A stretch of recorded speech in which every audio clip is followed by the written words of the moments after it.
Les voy a rogar que abramos nuestras Biblias en Efesios 2 y vamos a leer ahí los versículos del 1 al 22. Efesios 2 del 1 al 22. Queremos agradecer con Magda todas sus oraciones, todo su respaldo, todo su amor, toda su bondad que nos permite estar nuevamente aquí. Y crean que para mí es una emoción, un gozo enorme estar con ustedes y por sobre todo compartir la palabra de Dios y el Espíritu de Dios, ¿verdad? Es lo más maravilloso para nosotros. Dice así la palabra de Dios, leída en el nombre del Padre, del Hijo y del Espíritu Santo. Y Él os dio vida a vosotros cuando estabais muertos en vuestros delitos y pecados, en los cuales anduvisteis en otro tiempo, siguiendo la corriente de este mundo, conforme al príncipe de la potestad del aire, el espíritu que ahora opera en los hijos de desobediencia, entre los cuales también todos nosotros vivimos en otro tiempo en los deseos de nuestra carne, haciendo la voluntad de la carne y de los pensamientos. Y éramos por naturaleza hijos de ira, lo mismo que los demás. Pero Dios, que es rico en misericordia, por su gran amor con que nos amó, aun estando nosotros muertos en pecados, nos dio vida juntamente con Cristo. Por gracia sois salvos. Y juntamente con Él nos resucitó y asimismo nos hizo sentar en los lugares celestiales con Cristo Jesús, para mostrar en los siglos venideros las abundantes riquezas de su gracia en su bondad para con nosotros en Cristo Jesús. Porque por gracia sois salvos por medio de la fe, y esto no de vosotros, pues es don de Dios, no por obras, para que nadie se gloríe. Porque somos hechura suya, creados en Cristo Jesús para buenas obras, las cuales Dios preparó de antemano para que anduviésemos en ellas. Por tanto, acordaos de que en otro tiempo vosotros, los gentiles en cuanto a la carne, erais llamados sin circuncisión por la llamada circuncisión hecha con mano en la carne. En aquel tiempo estabais sin Cristo, alejados de la ciudadanía de Israel y ajenos a los pactos de la promesa, sin esperanza y sin Dios en el mundo. Pero ahora en Cristo Jesús, vosotros que en otro tiempo estabais lejos, habéis sido hechos cercanos por la sangre de Cristo, porque Él es nuestra paz, que de ambos pueblos hizo uno, derribando la pared intermedia de separación, aboliendo en su carne las enemistades, la ley de los mandamientos expresados en ordenanzas, para crear en sí mismo de uno de los dos un nuevo hombre, y haciendo la paz, y mediante la cruz reconciliar con Dios a ambos en un solo cuerpo, matando en ella las enemistades. Y vino y anunció las buenas nuevas de paz a vosotros que estabais lejos y a los que estaban cerca, porque por medio de Él los unos y los otros tenemos entrada por un mismo espíritu al Padre. Así que ya no sois extranjeros ni advenedizos, sino conciudadanos de los santos y miembros de la familia de Dios, edificados sobre el fundamento de los apóstoles y profetas, siendo la principal piedra del ángulo Jesucristo mismo, en quien todo el edificio bien coordenado va creciendo para ser un templo santo en el Señor, en quien vosotros también sois juntamente edificados para morada de Dios en el Espíritu. Padre, te damos gracias por tu palabra y te rogamos que tu palabra sea un bálsamo, sea, Señor, una fuente de crecimiento y conocimiento para nuestro espíritu en esta mañana, y que el Espíritu Santo tome el control de nuestra reunión para que todo lo que hagamos sea para tu honra y gloria. Que tu paz embargue cada vida en este lugar, en el nombre de Jesús. Amén, Señor, y amén. Pueden sentarse, mis amados hermanos. En estos días se celebra en los Estados Unidos el Día de Acción de Gracias, a finales de este mes de noviembre. Y yo pensé en este mensaje, y el mensaje se llama Lo que hizo Dios por nosotros, para agradecerle a Dios todas las cosas maravillosas que hace por cada uno de nosotros. Fíjense que muchas veces no le damos a Él la honra y la gloria de todas las cosas que vienen de Él para con nosotros. Pero es importante que nosotros consideremos cada minuto de nuestra vida como una dádiva generosa del amor de Dios para que nosotros nos podamos solazar en esta tierra. Porque ¿qué es lo que tenemos en esta tierra? Hoy. Ayer ya pasó y mañana aún no existe. Pero hoy es un día especial. Cada día es especial. Y lo debemos de aprovechar al máximo para poder disfrutar de todas las maravillas, prodigios y señales de nuestro Dios. Estaba leyendo que en México un niño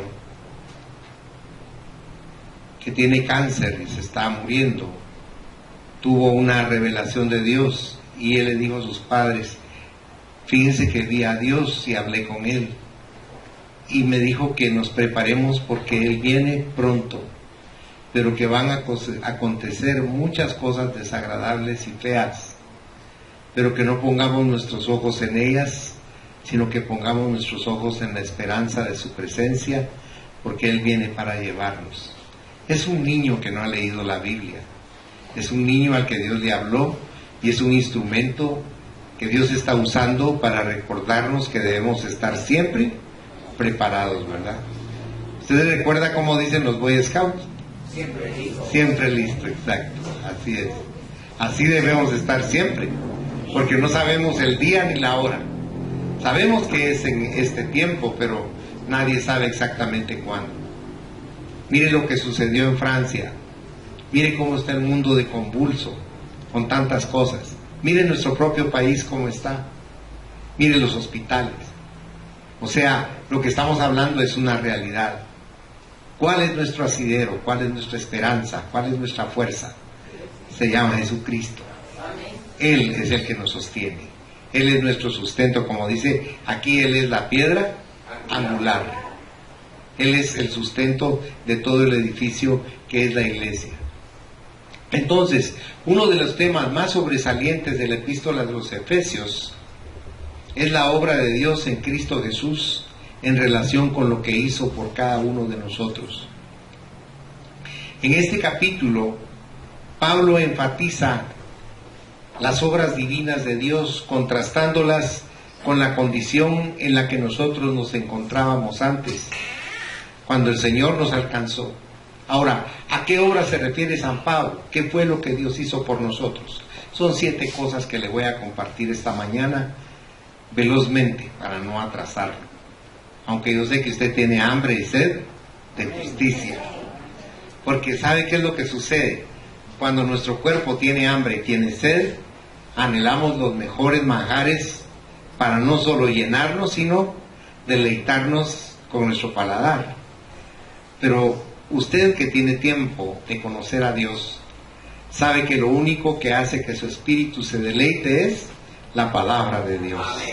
Y la palabra es nuestro alimento, nuestro sustento, nuestra llenura y la sed que sacia verdaderamente nuestro corazón. A la mujer del pozo se recuerda que le dijo Jesús: si yo te diera del agua que yo tengo, no volverías a tener sed, le dijo, jamás, porque Él sacia. Aunque la mujer le dijo: tú no tienes ni con qué agarrarla, porque no sabía de qué agua le estaba hablando. Y usted y yo esta mañana estamos bebiendo de esa agua, de esa fuente. Como dice en Efesios 5 Pablo, que nosotros somos la iglesia, la novia, la cual es lavada en las aguas de la palabra. Mire qué lindo, ¿verdad? Nos quita las manchas y las arrugas el Señor de su misericordia. Número 1, nos dio vida. Si usted notó en lo que leímos al principio, ¿cómo estábamos nosotros antes de conocer a Cristo? Dice, muertos en nuestros delitos y pecados, porque no había cómo poderlos quitar. O sea, si usted en la calle le dijera a alguien que usted que esa persona está muerta, se reiría de usted, o tal vez le da un cosco, porque no le gustaría. Pero realmente las personas que no tienen a Cristo en su corazón están muertas, aunque no lo puedan comprender. Pero Él a nosotros nos encontró muertos y nos dio vida. Y como dice Él en Juan 10:10, vida abundante, que es lo que nosotros tanto necesitamos. En el versículo 2 de aquí de los Efesios dice: en los cuales anduvisteis en otro tiempo siguiendo la corriente de este mundo, conforme al príncipe de la potestad del aire, el espíritu que ahora opera en los hijos de desobediencia. Yo le escribí dos notitas breves. La primera, el príncipe de la potestad del aire. ¿Quién es ese personaje? Satanás. Tiene mucho poder. Usted va a ver a mucha gente cristiana que cuando está orando porque un espíritu salga de una persona, dice: fuera Satanás, fuera Satanás. El espíritu no se va de esa persona, porque Satanás no está ahí. Satanás es la cabeza de ese organigrama. Luego vienen las potestades, los gobernadores, las huestes, pero él no está ahí.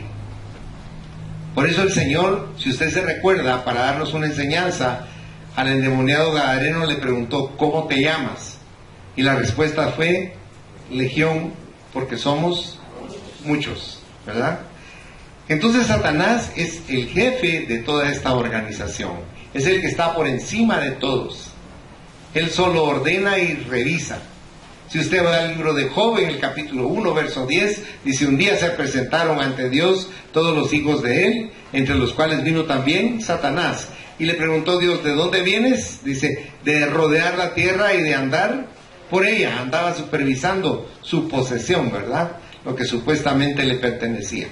Entonces en Colosenses, en el capítulo 3, versículos del 5 al 7, dice: haced morir pues lo terrenal en vosotros: fornicación, impureza, pasiones desordenadas, malos deseos y avaricia, que es idolatría, cosas por las cuales la ira de Dios viene sobre los hijos de desobediencia, en las cuales vosotros también anduvisteis en otro tiempo, cuando vivíais, dice, en ellas.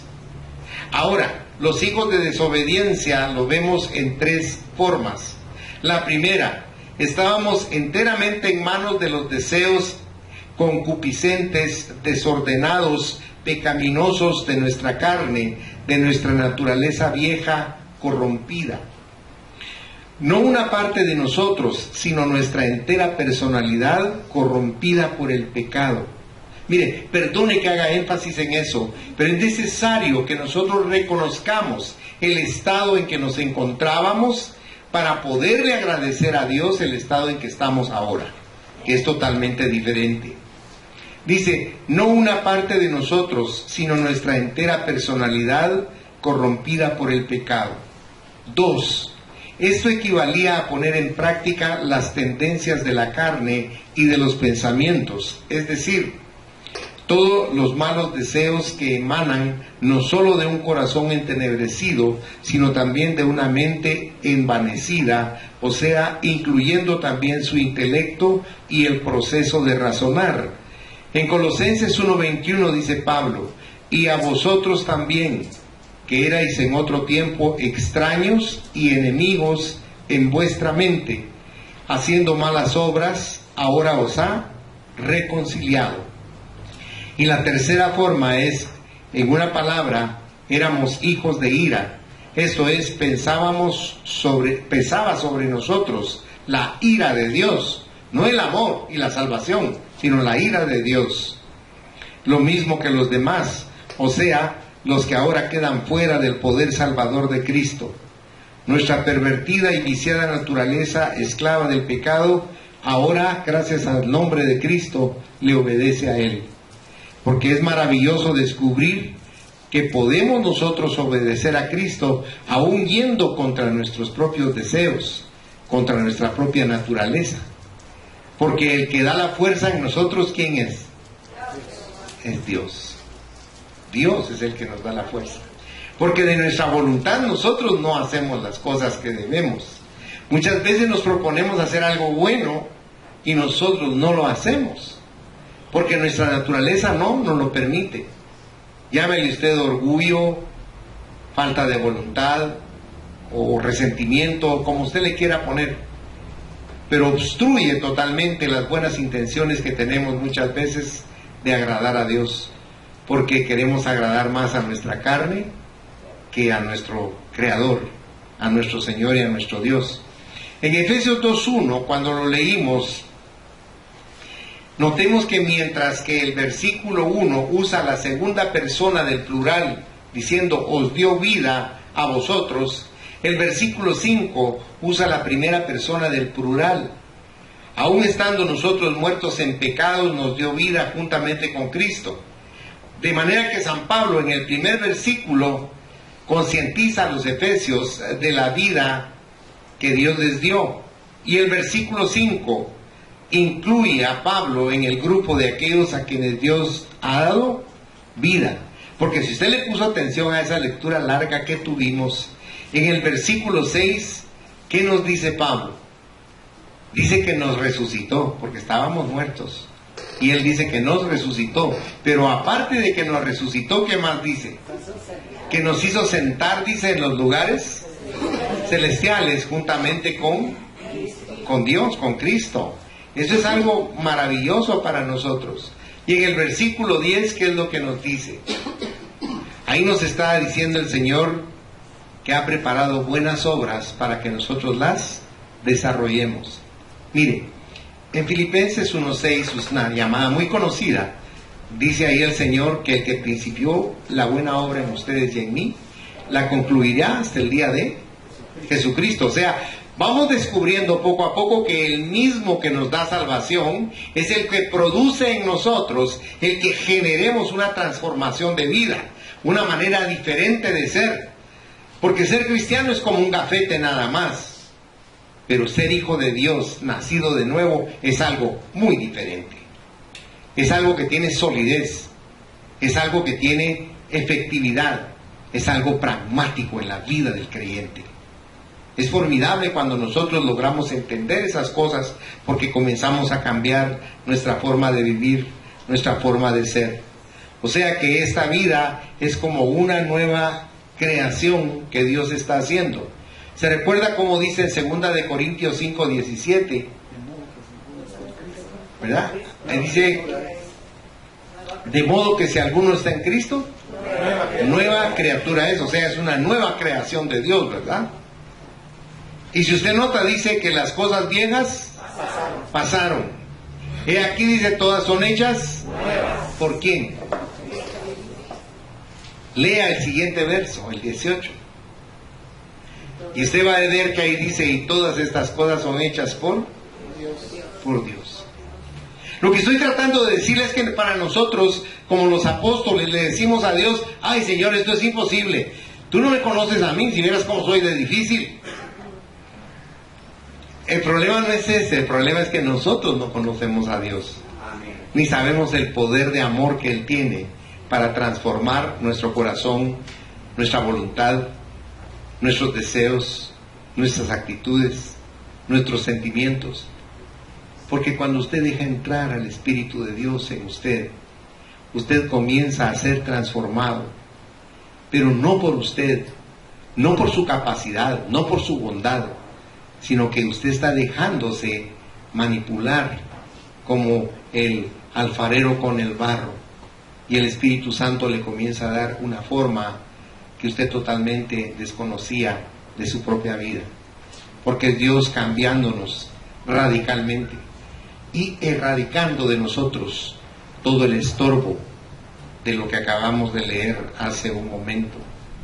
Esta obra no es lo que el hombre logra hacer consigo mismo, sino lo que Dios hace en él. De ahí la palabra que dice que somos hechura suya. Él es el que pone en nosotros así el querer como el hacer. La muerte en que nos encontrábamos era consecuencia de los delitos y de los pecados, pero de eso nos libró Él también. ¿Y sabe que hay creyentes que todavía arrastran culpa? Gracias a Dios a usted no le ha pasado eso, ni padece de eso. Pero usted va a conocer a algunos que dicen, ¿por qué hice eso? ¿Pero por qué? Y se atormentan. Y yo le he explicado a usted que cuando usted le dice al Señor, Señor, en el nombre de Jesús, te pido perdón por este enorme pecado que hice. Viene Dios y toma ese pecado y lo arroja a lo más profundo del mar, porque Él ya no se quiere recordar de ello. pero sucede un milagro sobrenatural. En ese instante usted queda ante Dios como que usted nunca hubiera pecado. Por eso nos aborrece Satanás, porque somos hijos consentidos de un Padre amoroso que nos quiere restaurar y nos quiere transformar y nos quiere dar verdadera vida nueva, una vida cambiante que transforma. Lo segundo que nos da Dios, de las 7 cosas que le voy a hablar esta mañana, es que dice que nos sentó en los lugares celestiales. Yo le escribí una breve nota. No solo estamos muertos al pecado y vivos para la justicia por nuestra resurrección, y también disfrutamos su exaltación y participamos de su gloria preeminente. Después de levantar a Lázaro de los muertos, en San Juan 11:44, ¿se acuerda que ordenó Jesús al final de ese versículo? Desatadle, dijo, y dejadle ir. ¿Por qué hizo eso? Aquí le voy a explicar. Así una persona viva no puede funcionar mientras siga envuelta en las ataduras de la muerte. Ya no pertenecemos a este mundo presente, ni estamos en su esfera de pecaminosidad y rebelión. Ahora, la pregunta del millón, ¿creen eso? Gracias, mi hermano. Fíjese, solo una persona dijo que sí cree. ¿Y ustedes, mis hermanos? No digo Jesús, al que cree todo le es posible. No digo Jesús, el que cree en mí, aunque esté muerto, vivirá. Miren, con Dios no hay gris, hermanos. O creemos o no creemos. Eso de que no hay que creer ni dejar de creer, eso déjenselos a los de Hezbollah. Usted crea realmente en el Señor, en el poder de su palabra, porque de ahí viene nuestra fuerza. Ahí dice la expresión, nos hizo sentar. Y eso denota una posición de privilegio, así como Cristo, que está sentado al lado de Él. Y si Cristo es la cabeza y nosotros el cuerpo, ahí estamos. Espiritualmente ahí estamos. Por eso le digo, las cosas de Dios son subjetivas, pero también van en contra de la razón y de la lógica. Porque nuestra lógica dice, no estamos sentados en el cielo, estamos sentados aquí, en este segundo nivel, en una silla color café. Pero realmente, espiritualmente, donde Cristo está sentado, ahí estoy yo sentado junto con ustedes. Aunque a ustedes les cueste ubicarlo o creerlo, porque eso es lo que Dios quiere. ¿Por qué vivirá el justo? Por fe. ¿Y qué es la fe? La certeza de lo que se espera, la convicción de lo que no se ve. Mire, hermano, cuando usted se vuelve cristiano, usted entra en una dimensión gloriosa que es diferente al entorno de lo material que es su vida natural. La vida natural es una, y Cristo dijo claramente en su oración sumo sacerdotal en San Juan 17, dijo claramente, no te pido que los quites del mundo, sino que los guardes, digo, del mal. Eso es lo que Dios hace con nosotros, nos guarda de tantas cosas, pero nosotros no nos damos cuenta, no percibimos en el Espíritu, porque no lo hemos querido desarrollar. Vaya a Efesios capítulo 1, versículo 20, si es tan amable. Ahí dice la palabra, la cual operó en Cristo, resucitándole de los muertos y sentándole a su diestra en los lugares celestiales. O sea, mire cómo Pablo está explicando cosas que para nosotros no tienen sentido ni razón, porque estos lugares celestiales son parte de la bendición que Dios nos ha dado a nosotros desde antes que existiéramos en esta tierra. Si usted lee ahí conmigo en Efesios capítulo 1, el versículo 3, dice, bendito sea el Dios y Padre de nuestro Señor Jesucristo, que nos bendijo con toda bendición espiritual en los lugares celestiales antes que existiera el universo. Ahí nos estaba bendiciendo el Señor con todo ese amor. Toda bendición de esta naturaleza es espiritual, viene del Espíritu Santo. Ahora, note un contraste especial. Los cristianos se presentan aquí en la Biblia ante Dios sentados, ¿ya se fijó? Ahora, los impíos, ¿cómo se presentan ante Dios? Vaya por favor a Apocalipsis, si es tan amable. Capítulo 20, versículo 12. Apocalipsis 20:12 dice, y vi a los muertos, grandes y pequeños, note, de pie ante Dios. Y los libros fueron abiertos, y otro libro fue abierto, el cual es el libro de la vida, y fueron juzgados los muertos por las cosas que estaban escritas en los libros, según sus obras. Lo tercero que el Señor nos da entonces es que nos acercó a Él. Porque en el versículo 13 dice que estábamos lejanos de Él.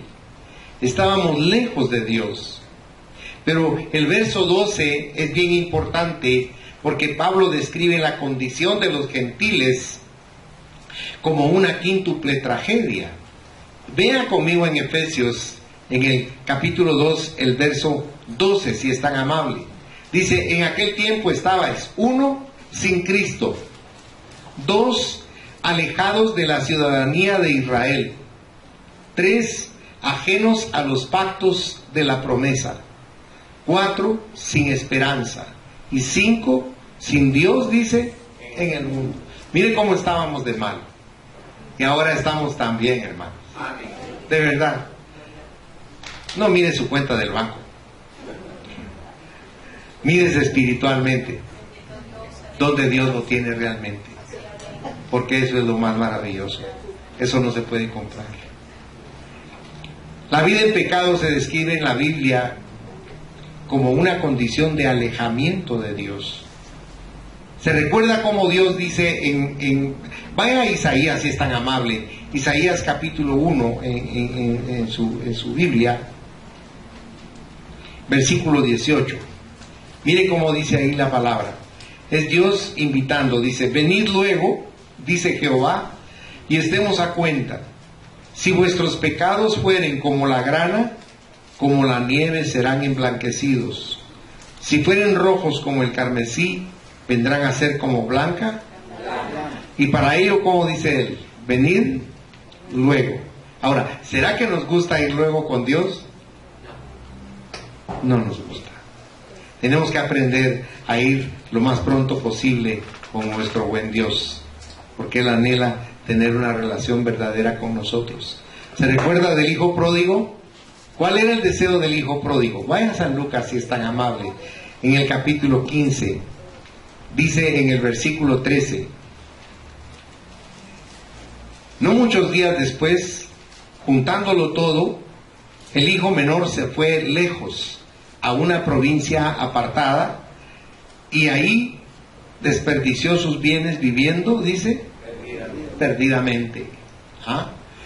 Pero dice que estando él entre los cerdos, tenía tal hambre que de ver comer a los coches, él se sintió coche comiendo lo que comían los coches. Él deseaba comer con ese apetito con que comían los cerdos. Pero sucedió algo sobrenatural, dice, y volviendo en sí. Mire cómo es Dios de maravilloso. Y volviendo en sí. Él se alejó de Dios, pero Dios siempre deja esa lucecita en nuestro interior. Vaya nuevamente a San Lucas, versículos 18 y 20. Dice en el 18, me levantaré e iré a mi padre y le diré, Padre, he pecado contra el cielo y contra ti. Esa era la intención. Pero se levantó y fue.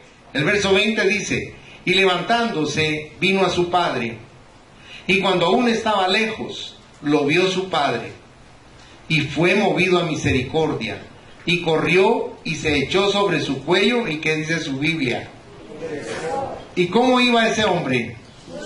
Sucio, apestoso, ¿verdad? Pero el padre llegó, lo abrazó, dice, se echó sobre su cuello y lo besó. Porque cuando usted regresa a Dios, hay una fiesta en los cielos, de verdad. Dios se regocija de que nos volvamos a Él y que lo busquemos con todo nuestro corazón. Por eso el arrepentimiento se considera en la Biblia como un retorno a Dios o un acercamiento a Él. Isaías 55:7 tiene esa invitación que dice de la siguiente manera: deje el impío su camino y el hombre inicuo sus pensamientos, y vuélvase a Jehová, el cual tendrá de él misericordia, y al Dios nuestro, el cual será amplio en Perdonar. Mire que Dios el que tenemos. Por ejemplo, cuando usted se enoja con su esposa, digamos, o su esposo se enoja con usted. Y usted le dice, ay, mi amor, no hay que dejar que el sol se ponga sobre nuestro enojo. ¡Mua! Se dan un abrazo y se contentan, ¿verdad? Tan lindos. Que mañana, un mes y no se hablan. A la valija. No debe ser así. Tenemos que entender lo que es el perdón. El perdón es algo maravilloso. ¿Y viene de quién? De Dios. Él nos da el ejemplo de lo que es realmente el perdón. Vaya a Efesios 2:14, porque la cuarta cosa que hizo Dios con nosotros es que nos hizo uno. Para variar estábamos divididos, pero Él nos hizo uno.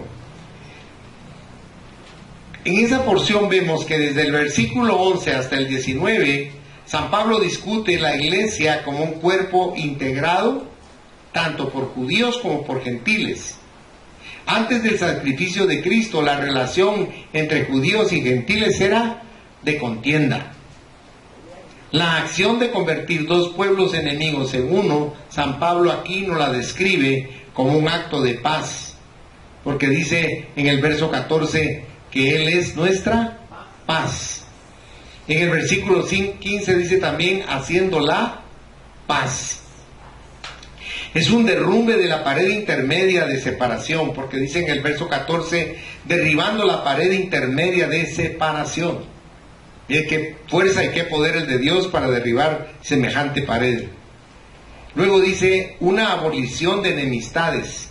En el verso 15 dice, aboliendo en su carne las enemistades. Y ha creado un nuevo grupo. Dice en el verso 15, para crear en sí mismo de los dos uno solo y un nuevo hombre. ¿Y qué es eso para usted? Es la iglesia. La iglesia los contiene, a los dos grupos. Una muerte de las enemistades, porque dice en el verso 16, matando en ella las enemistades.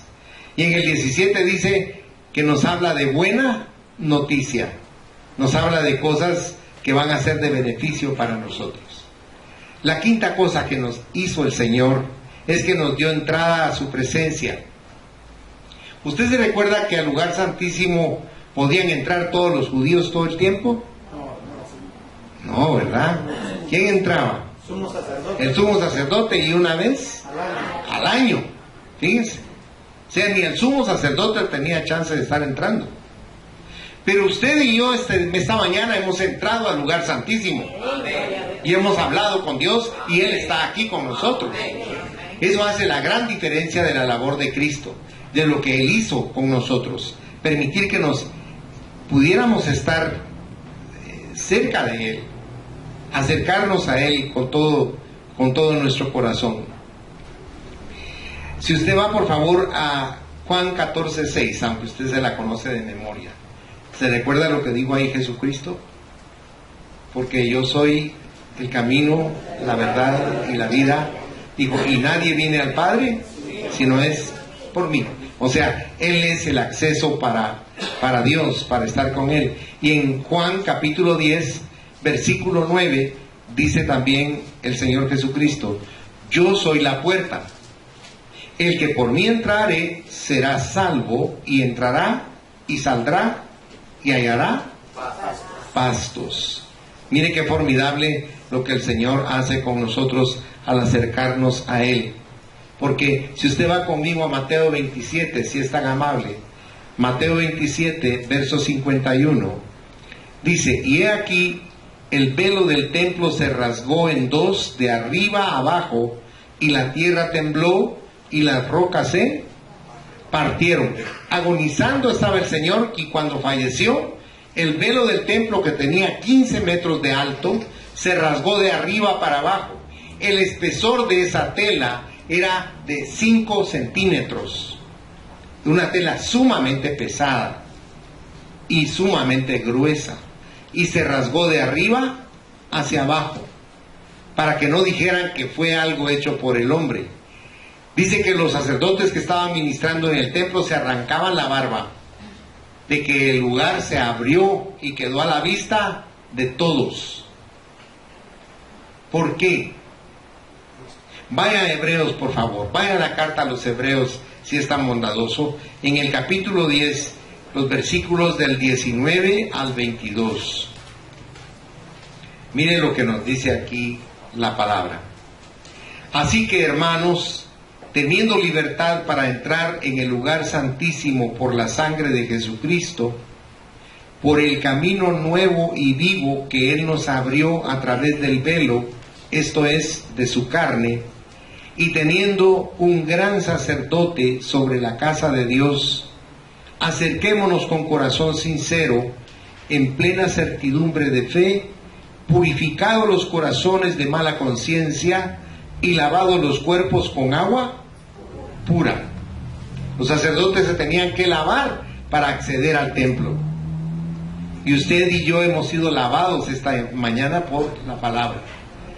La palabra obra como un lavacro para nosotros y nos limpia de todo tipo de contaminación. Entonces la entrada al Padre no es para juicio, sino para ¿qué, hermanos? Para recibir su gracia y el oportuno socorro.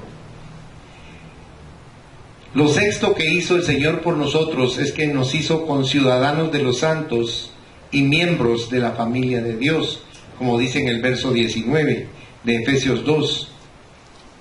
En este capítulo vemos los contrastes entre lo que era el creyente y lo que ahora es. Estábamos muertos y nos dio vida. Estábamos siguiendo la corriente del mundo y Dios nos sentó en los lugares celestiales. Mire cómo nos cambió de lugar.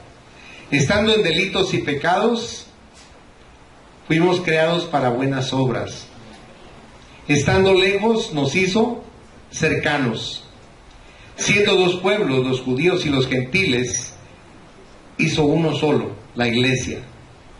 Estando fuera, le dio entrada a la presencia del Padre.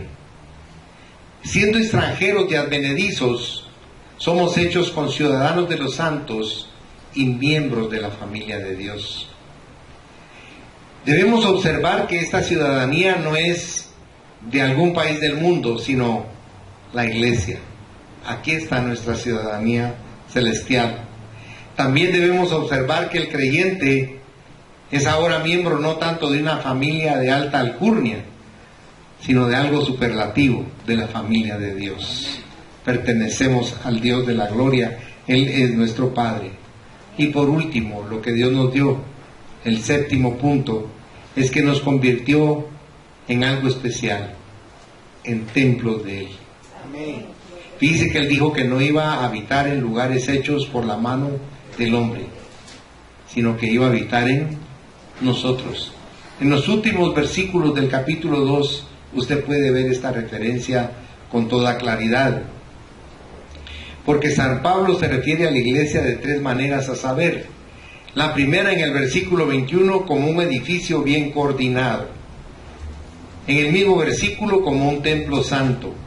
Y en el versículo 22 como morada de Dios. Ahora, yo quiero decirle algo, porque están concluyendo el mensaje. Yo le quisiera pedir a usted, con todo el respeto que usted se merece, que tratara de hacer un acopio de su ser, para poder comprender que en usted está habitando Dios. Y si Dios está habitando en usted, que usted haga conciencia de lo que va a ser su vida y sus actitudes, considerando que Él está morando dentro de usted. ¿Se ha fijado que cuando tenemos visitas en la casa, cómo somos de diferentes en nuestro trato, verdad? Somos muy cordiales, muy corteses, muy afables, porque hay un extraño que está observando nuestra conducta, ¿verdad? Y si alguien bota el fresco, hasta sonrisas hay. Jijiji, no se preocupen, se puede lavar. Cuando no hay visitas, dice, tonto, pobre tu madre, tiene que poner la lavadora para lavar el... ¿verdad? Pero cuando tenemos conciencia de que Él está morando en nosotros, de que Dios quiere vivir dentro de mí, Cuando yo me voy a inclinar a hacer algo que va a ser ofensivo para Él, esa conciencia que tengo de que Él está en mí me hace detenerme. Puede ser que me moleste, que me incomode, pero ¿saben qué? Lo voy a agradar a Él. Porque ¿cuál es el principio de la sabiduría? El temor de Jehová. ¿Y en qué consiste ese temor? En no ofenderlo, exactamente. No en hacer las cosas bien, sino en tratar de no ofenderlo a Él. Porque tenemos la capacidad de hacerlo llorar, de ofenderlo profundamente. Por lo tanto, el fundamento de este edificio es la persona y la obra de Jesucristo, y la finalidad del edificio es la morada de Dios, y el hombre empieza con Dios y termina en Dios. Que esta palabra usted no la atesore en la memoria de su mente, sino que la atesore en la mente de Cristo que está en usted, en su mente espiritual. Cierre sus ojos, por favor. ¿Qué podemos nosotros decir que Dios ha hecho en nuestras vidas? Si no podemos decir alguna cosa, indiscutiblemente la culpa es nuestra, porque Él ha hecho mucho en la persona de Jesucristo para bien de los que en Él creen. Padre, esta mañana yo te pido que bendigas poderosamente a cada persona que está en este lugar. Ellos no están aquí por una casualidad. Tú tenías un propósito definido para sus vidas. Y yo te pido que la palabra que hemos compartido penetre hasta lo más profundo de su ser, a su espíritu. No importa que se duerman, Señor. Su espíritu está percibiendo en su oído la palabra tuya. Y tu promesa es que tu palabra cumple el propósito por el cual tú la estás enviando. Y en este lugar no hablamos nosotros lo que queremos hablar, sino hablamos tu palabra, Señor. A eso nos enviaste, a hablar de ti y a hablar lo que tú quieres que hagamos. Tú eres realmente nuestra mayor realidad. Por eso, Señor, en esta mañana yo te pido que si alguna persona en este lugar nunca ha abierto su corazón, desde su mismo lugar pueda hacer esta sencilla oración y que te pueda decir: Señor Jesús, he comprendido que sin ti no puedo vivir. Te pido perdón por todos mis pecados y te abro mi corazón para que entres a morar en él, Señor, y seas un huésped permanente, alguien que viene a bendecir mi existencia. Por favor, Señor Jesús, entra y llena todo mi ser para colmar este vacío existencial que tengo. Te lo ruego con amor, Padre. Sigan orando, mis hermanos. Si alguien hizo esta oración por primera vez en su vida, levante su mano. Yo quiero orar por usted. Yo quiero bendecirle. Señor Dios Todopoderoso, yo te doy gracias porque cada persona en este lugar te tiene morando en su corazón. Por eso te ruego que en esta mañana recibas nuestra gratitud por todo lo que has hecho por nosotros y por todo lo que vas a hacer, Señor. Bendícelos en su entrar y bendícelos en su salir. Sana su cuerpo y sana su alma. Fortalécelos en sus espíritus y que se llenen del poder de tu palabra. Guárdalos de todo mal y de todo peligro. Abre tus venderosas de los cielos y derrama sobre ellos de tu bendición sobreabundantemente. Pon la paz tuya dentro de su corazón y un anhelo vehemente de conocerte a ti y de conocer tu palabra, de entenderla y de poderla vivir. Te ruego, Señor, que así sea en el nombre de Jesús, bendiciéndolos en el nombre del Padre, del Hijo y del Espíritu Santo. Amén, Señor, y amén. Que el Señor nos llene de bendiciones siempre, mis hermanos.